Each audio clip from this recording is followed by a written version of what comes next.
बिस्मिल्लाहिर्रहमानिर्रहीम।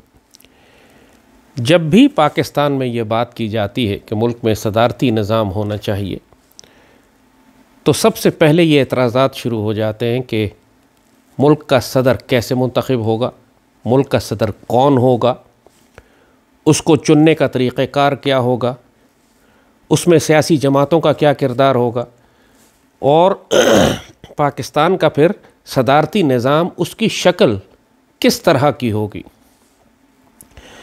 जब आप एक दफ़ा ये तय कर लेते हैं कि मौजूदा पार्लिमानी निज़ाम पाकिस्तान की रियासत के साथ नहीं चल सकता, अब ये सियासी जमातें नहीं हैं, ये सियासी माफियाज़ हैं, ये डाकू हैं, ये गद्दार और लुटेरे हैं, और ये अगर कायम और बाकी रहे इसी तरह इस निज़ाम के साथ, तो ये पाकिस्तान की पूरी रियासत को डुबो के रख देंगे। जितनी भी पाकिस्तान की सियासी जमातें हैं, बड़ी दो जमातों का ही नाम ले लीजिए, पीपल्स पार्टी और नवाब मुस्लिम लीग नून, ये सिर्फ उस वक्त तक पाकिस्तान से वफादार नज़र आती हैं जब तक इनके इक़्तिदार इनके पास है या इनको उम्मीद है कि इक़्तिदार इनको मिल जाएगा। जिस लम्हे इनको ये ख़तरा हुआ कि इनके हाथ से इक़्तिदार लिया जा रहा है, इनकी दौलत ली जा रही है और अब मज़ीद इक़्तिदार में इनका हिस्सा नहीं होगा, तो ये पाकिस्तान को नाऊज़ बिल्लाह आग लगा देंगे, तोड़ने की धमकी देंगे। पाकिस्तान न खप्पे से खप्पे, और अगर 18वीं तरमीम को छुआ तो पाकिस्तान नहीं रहेगा, सदारती निज़ाम नाफिज करने की बात की तो पाकिस्तान तोड़ देंगे। ये सारी बातें आपको mainstream political leaders Bilawal, Zardari, Nawaz Sharif, इन सब के मुँह से सुनने को मिली। इनमें से कोई भी पाकिस्तान का वफादार नहीं है। लिहाजा ये बात तो तय हो गई, जब एक मरतबा पता हो कि एक मरीज़ को कैंसर हो चुका है और वो मर रहा है, तो उस वक्त तो डॉक्टर एक्सपेरिमेंटल ड्रग्स भी दे देता है। उस वक्त तो डॉक्टर ये कहता है कि अब तो मरने वाला है और कोई ऑप्शन ही नहीं है हमारे पास सिवाय इसके कि हम नया तजुर्बा करें। और जब हम सदारती निज़ाम की बात करते हैं तो इसकी तो पाकिस्तान और इस्लामी तारीख़ में ये चीज़ इस कदर मुस्तहकम और साबित है कि इसके लिए हमें मज़ीद एक्सपेरिमेंट करने की ज़रूरत नहीं है। दुनिया का हर मुल्क अपनी ज़रूरत के मुताबिक अपना सियासी निज़ाम बनाता है। चीन ने अपना सियासी निज़ाम बनाया हुआ है, रूस ने अपना बनाया हुआ है, सऊदी अरब के पास अपना है, ईरान के पास अपना है, फ्रांस, इंग्लैंड, अमेरिका, सब ने, किसी ने यह नहीं कहा कि दुनिया क्या कहेगी, हम जमहूरियत के रास्ते पर चलना चाहते हैं, डिक्टेटरशिप चलाएं, जमहूरियत चलाएं, आमरीत चलाएं, बादशाहत चलाएं, दुनिया ने क्या कहना है, FATF लग जाएगा। ये सब बेगैरत, बेशरम, बेहया लोगों के आर्गूमेंट्स और दलीलें हैं। मर्द आज़ाद वो करता है जो उसके मुल्क और कौम के मफाद में होता है।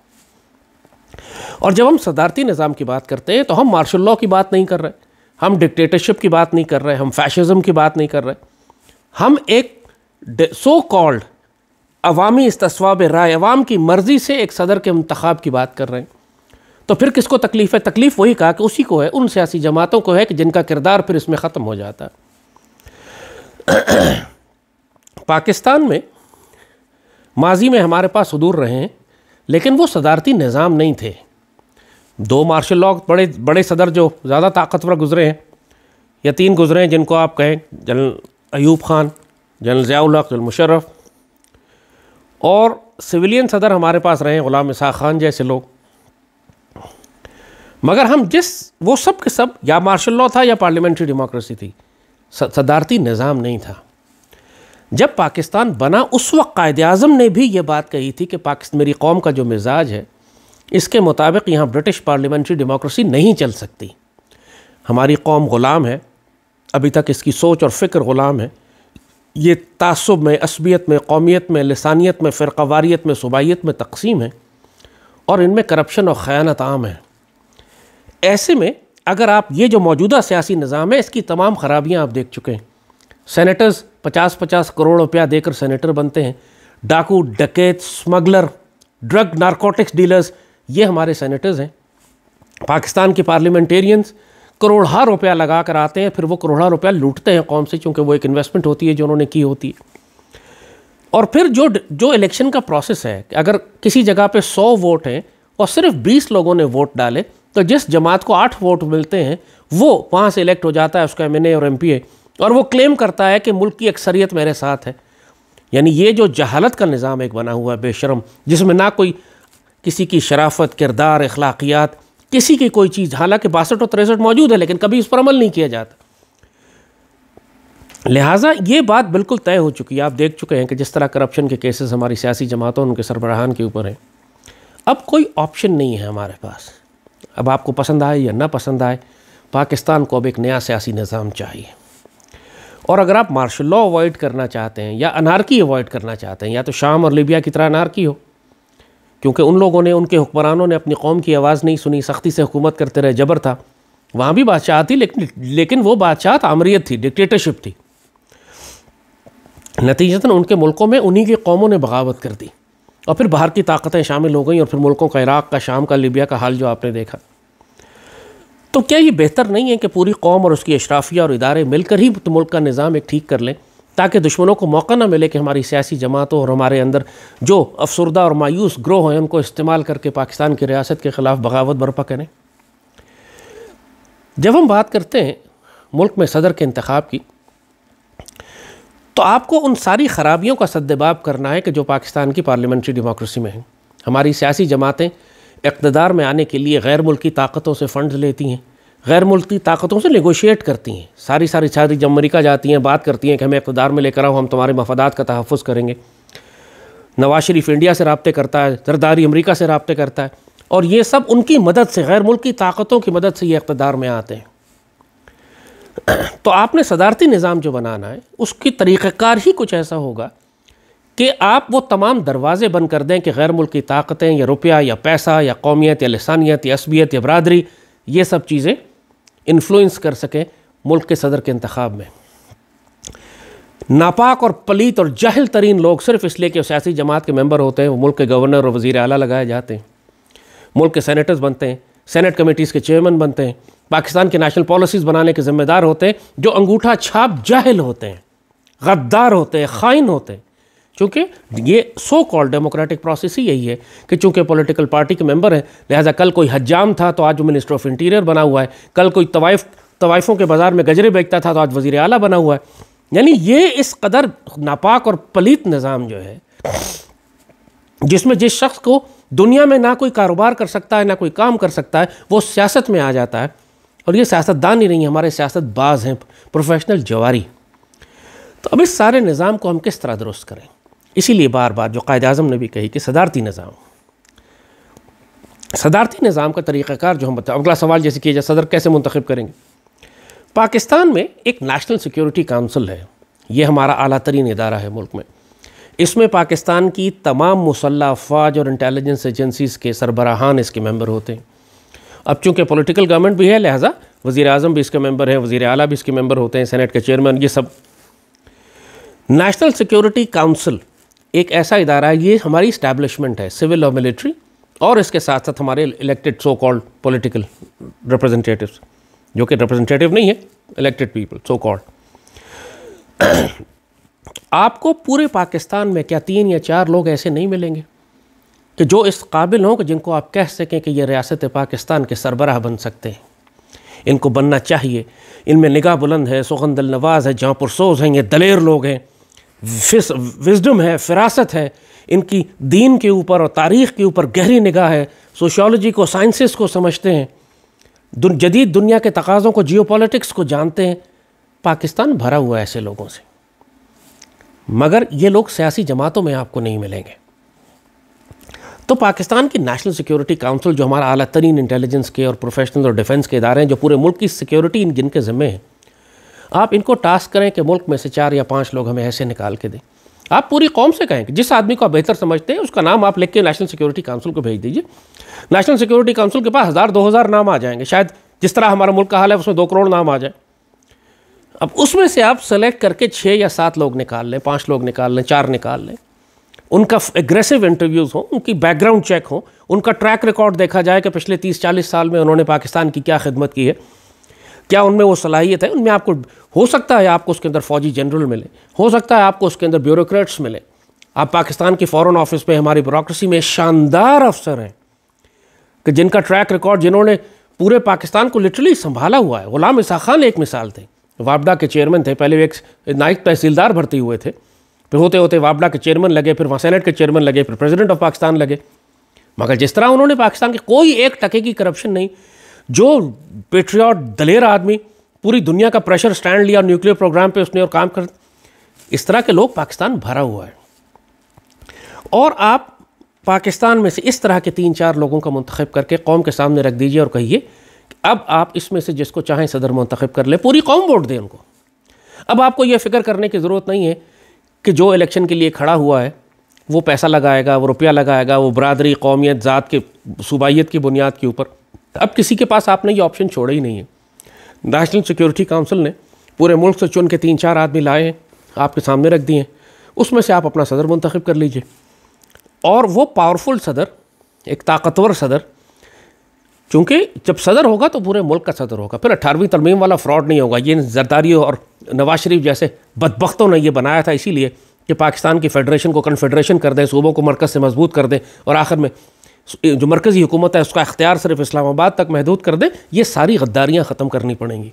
दायरे फेडरल प्रेसिडेंट होगा, वो मजबूत मरकज़ी सदर होगा, और फिर वो सदर अपनी काबीना लेकर आए, वो बेहतरीन लोग सेलेक्ट करे, वही उन्हीं सारे लोगों को नेशनल सिक्योरिटी काउंसिल दोबारा वेट करे कि भाई जिन लोगों को सदर अपॉइंट कर रहा है, ऐसा ना हो कि अमेरिका से आप जुल्फी बुखारी ले आएँ या मोहित यूसुफ ले आएँ या बाकर रज़ा लेकर आ जाएँ, जैसे भी हुआ।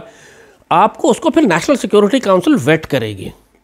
जब वेट करेगी तो फिर वो डिफ़ाइन करेगी कि ये लोग इस काबिल हैं कि ये मुल्क की काबीना बन सकते हैं, मुल्क चलाने के लिए एडवाइज़र लग सकते हैं प्रेसिडेंट के।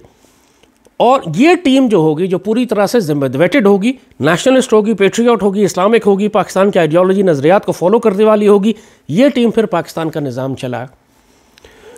और एक बात सबसे इंपॉर्टेंट याद रखिएगा यहाँ पे, कॉन्स्टिट्यूशनली, आईनी लिहाज से पाकिस्तान डेमोक्रेसी नहीं है। पाकिस्तान डेमोक्रेसी नहीं है, पाकिस्तान रिपब्लिक है। डेमोक्रेसी में लोगों की राय फौकियत रखती है, रिपब्लिक में आइडियोलॉजी और नज़रिया फौकियत रखता है। पाकिस्तान के आइन में पहली लाइन करारदाद मकासद की लिखी हुई है कि मुल्क में कोई कानून कुरान और सुन्नत के ख़िलाफ़ नहीं बन सकता। अगर डेमोक्रेसी हो तो ये कानून बन सकता है कि मुल्क में होमोसेक्सुअलिटी और गेज और लेस्बियनिज्म और बग़ैर शादी के रहने की इजाज़त होगी, डेमोक्रेसीज़ में इजाज़त होती है।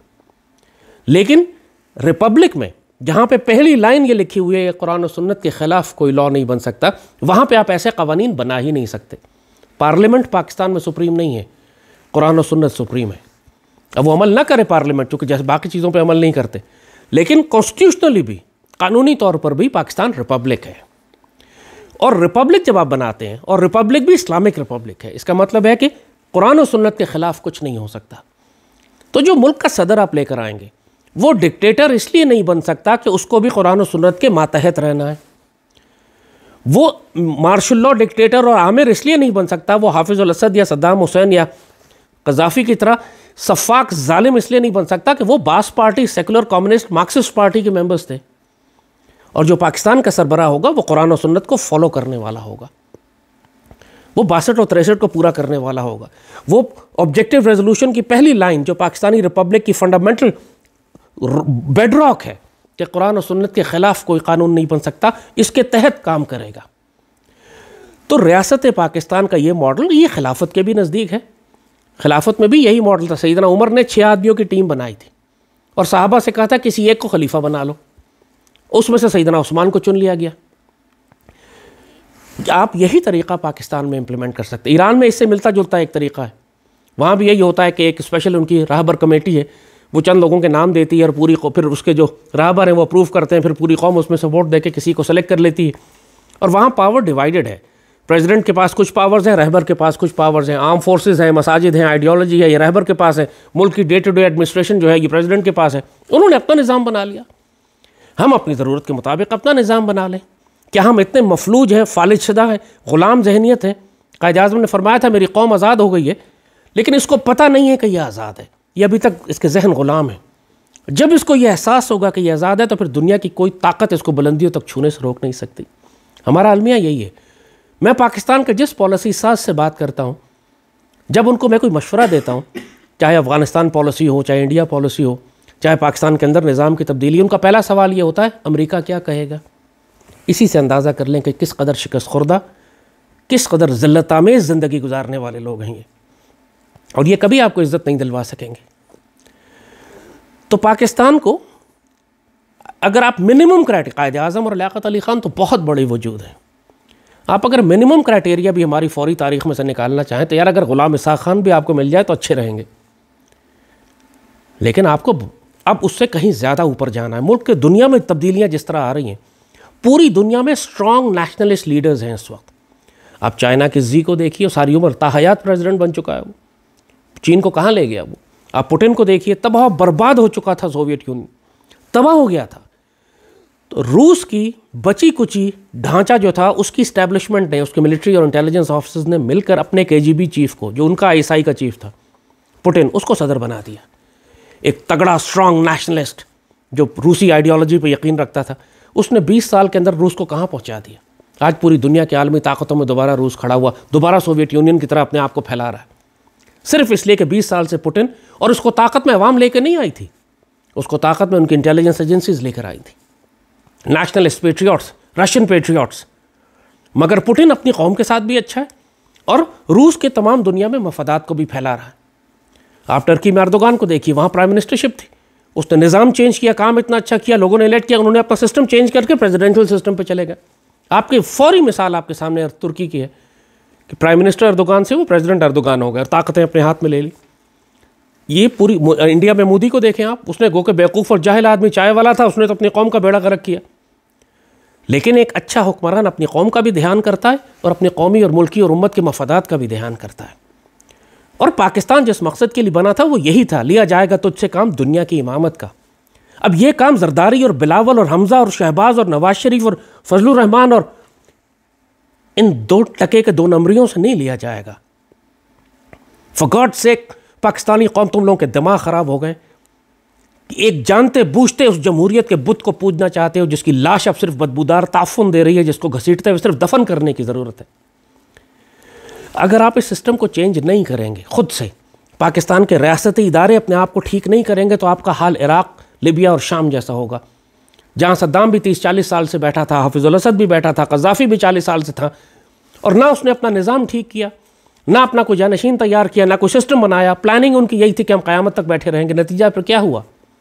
एक फांसी लटका दिया गया, एक को रेगिस्तान में कत्ल कर दिया गया, तीसरा बड़ी मुश्किल से अपनी जान बचा कर बैठा।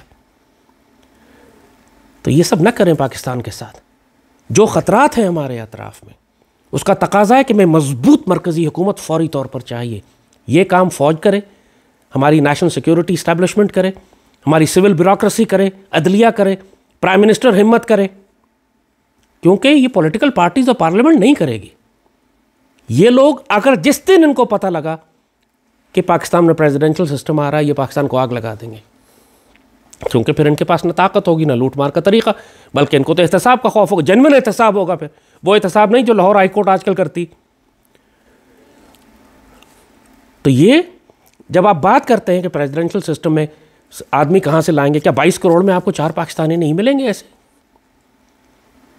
क्या हम इस काबिल नहीं है पूरी कौम कि हम 4 अच्छे लोगों को ऊपर ला सकें और कौम से कहें कि इनमें से किसी एक को सदर बना लो, और वो अपनी टीम लेकर आए, उसके बाद बेहतरीन पाकिस्तानियों के आपको मुश्किल से 30-40 पाकिस्तानी चाहिए पूरा मुल्क चलाने के लिए, सिर्फ 30-40 पाकिस्तानी चाहिए, 10-12 वजीर, चंद गवर्नर्स, दैट्स इट।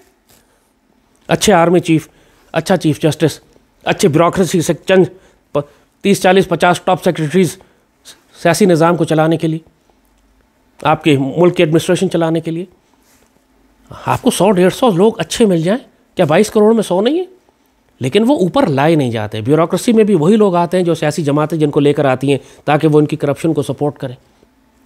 जजेस उन लोगों को लगाया जाता है जो सियासी जमातों के वफादार होते हैं ताकि उनको रिलीफ दें, जैसे अभी नवाज शरीफ और जरदारी को रिलीफ मिल रहा है। तो आपको इस निज़ाम को तब्दील करना है, जिसके हाथ में ताकत है वही तब्दील कर सकता है। प्राइम मिनिस्टर आज कर सकते हैं, रेफरेंडम करवाएं मुल्क में, लोगों से पूछें कि जी आप सदारती निज़ाम पे जाना चाहते हैं, मुल्क के हालात ऐसे हैं कि मुल्क में इमरजेंसी लगाने की ज़रूरत हो गई है, लगाएं इमरजेंसी। पाकिस्तान के अंदर जजेस भी करप्ट हो चुके हैं, लिहाजा जुडिशरी पे एतबार नहीं है कौम को, हो सकता नहीं। लिहाजा अब सिर्फ आखिरी एक लास्ट रिजॉर्ट उम्मीद रह जाती है, वो नेशनल सिक्योरिटी काउंसिल है, जहाँ पे एयरफोर्स चीफ भी हैं, आर्मी चीफ भी हैं, नेवल चीफ भी हैं, DGISI भी हैं, DGMI भी हैं, DGIB भी हैं, पाकिस्तान के तमाम इंटेलिजेंस एजेंसीज़ के इदारे हैं, हमारे टॉप ब्यूरोक्रेट्स हैं। उसमें आप चलें अदलिया के नुमाइंदे शामिल कर लें, उसमें आप माशरे में से चंद एक लोगों को शामिल कर लें, हमारी जो किसान हैं और हमारे जो ट्रेडर्स हैं और हमारे जो बिजनेसमैन हैं, बिज़नेस के एक अच्छी टीम बना लें जो मुल्क के बड़े फ़ैसले करने के लिए जिनसे आप राय लें, मशवरे लें, जिनका कोई वेस्टेड इंटरेस्ट ना हो। अब ये लोग किसी सियासी जमात के तो नहीं है जो आर्म फोर्सेस के चीफ्स हैं, DGI है, ये इंटेलिजेंस एजेंसी 11-12 इंटेलिजेंस एजेंसीज हैं, उनके हेड्स को सब मिलकर एक फ़ैसला करें कि ये शख्स पाकिस्तान के लिए, जैसे रूस में उनकी इस्टेब्लिशमेंट ने पुतिन को लाया था, हम पाकिस्तान में क्यों नहीं कर सकते? तलाश करें पूरे पाकिस्तान में सर्विंग और रिटायर्ड में आपको कौन से अच्छे लोग मिलते हैं जिनको ड्यूटी दी जा सकती। कोई टीम बनाए 30-40 लोगों की एंड लेट देम वर्क, और 3-4-5 साल के लिए पाकिस्तान को स्टेबल कर लेंगे वो। हमारे पास ज़्यादा वक्त नहीं है, किया जा सकता है करना चाहें तो, नहीं करेंगे तो फिर हलाकू खान की तलवार आके सब साफ़ कर देगी, और जो धुआं उठेगा उस धुएं में से जो खड़ा हो जाएगा फिर वही पाकिस्तान को ठीक करेगा। इस पाकिस्तान की अल्लाह खैर करेगा, लेकिन पाकिस्तानियों के लिए बहुत सख्त वक्त आने वाला है। तो पाकिस्तान के हुक्मरानों, अशराफिया, army chief, chief justice, prime minister जो फ़ैसला करने वाले हैं, उनसे मैं कहता हूँ वक्त ना ज़ाया करें। अल्लाह क़यामत तक आपको ये मौका नहीं देगा। The little window of opportunity that you have, ये इंडेफिनेट नहीं है, ये दरवाज़ा बंद हो जाएगा जल्दी। उसके बाद आप फ़ैसले नहीं करेंगे, फिर आपके लिए फ़ैसले किए जाएंगे, और अल्लाह जिस तलवार को चाहेगा इस्तेमाल करेगा, आपके लिए फ़ैसला करेगा, चाहे वो अंदर के खाना जंगी हो, नाउज़ुबिल्लाह, या दुश्मन की इन्वेजन हो, हलाकू खान हो, चंगेज़ हो, तैमूर हो। तो पाकिस्तान का सोचें, अपने ज़ाती मफाद का नहीं। ये पाकिस्तान अल्लाह उसके रसूल की इमानत है जो आपको दी गई है। ख़यानत बंद करें इसके साथ। आप सब ख़यानत कर रहे हैं इस वक्त पाकिस्तान के साथ, इसका हिसाब लिया जाएगा आपसे दुनिया में भी और आखिरत में भी, और सईद रसूलुल्लाह के आगे रुसवा होंगे आप सब जिनके हाथ में आज इख्तियार है लेकिन पाकिस्तान के साथ ख़यानत कर रहे हैं। अल्लाह इस पाकिस्तान का हामी और नासिर हो। अल्लाह ताला हमें तौफीक दे कि हम सईद रसूलुल्लाह की इस इमानत की हिफाजत कर सकें। इंशाअल्लाह खैर। पाकिस्तान जिंदाबाद।